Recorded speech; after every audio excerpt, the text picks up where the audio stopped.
The year is 1962. The world is under the jackboot of the Hun. For nearly 20 years, the word Britain never existed. Not since Sealion in 43. We all remember that day. We all remember the complete destruction of the British Expeditionary Force in 1940. We all called America for help, but President Joseph Kennedy said no, continued his policy of isolationism. When the time eventually arrived, it was too little too late. A year and a half before, in 41, the Hun went east into our great Soviet ally. They were ill prepared. What happened was just complete steamroll by the German blitzkrieg. Even Russia was divided. It basically collapsed. Once the Hun reached the AA line, that was it. Russia was forced to surrender. Its territories divided into Reich commissariats: Russland, Caucasian, Ukraine, Muscovine. But us,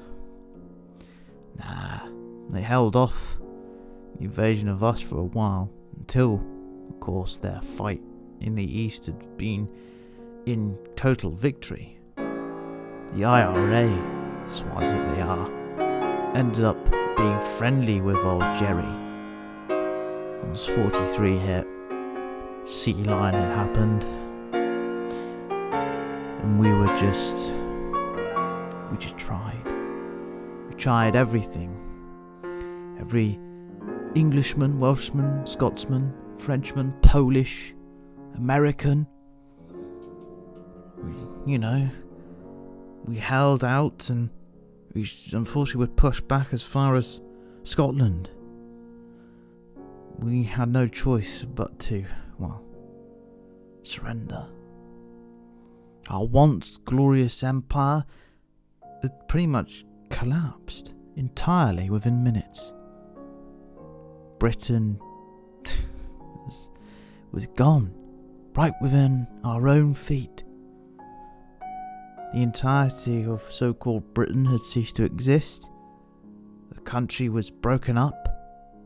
England, Wales, and Scotland, all independent, not even united. The Republic of Ireland was still independent, of course, and, Northern Ireland, and that became a special zone. But that wasn't the worst part. To add insult to injury, they set up a governorate in Cornwall under the command of Franz Halder, the mastermind behind Sealion. The empire, though, that was smashed to pieces. South Africa was left on its own. Australia and New Zealand became independent, and,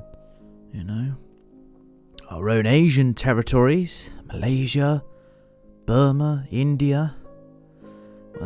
Japan took all of British Malaya, and, not all of Burma, a good chunk of it. And even India was given independence. All of our Pacific territories was also now under Japanese control. Even the royal family and the government, the true government in exile, the true government had exiled itself to Canada. Unfortunately for England, the Hun decided to put old Eddie VIII back on the throne and had to abide by the Hun's rules and demands. He's now nothing but just a puppet king for old Jerry. Yeah, Now, though, the old Hun himself, old Jerry himself, apparently lies on his deathbed. Possibly he might die soon, but even some within his inner circle are trying to grab power. Who knows who could it be? Speer, Bormann, Goering, Heydrich. You know? God knows what it could be. But since 45, there's been an ongoing conflict between the collaborationist government and the HMMLR,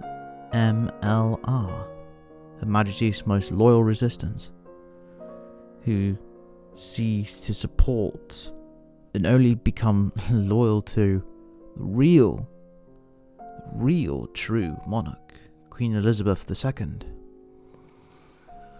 All I can say is this, though.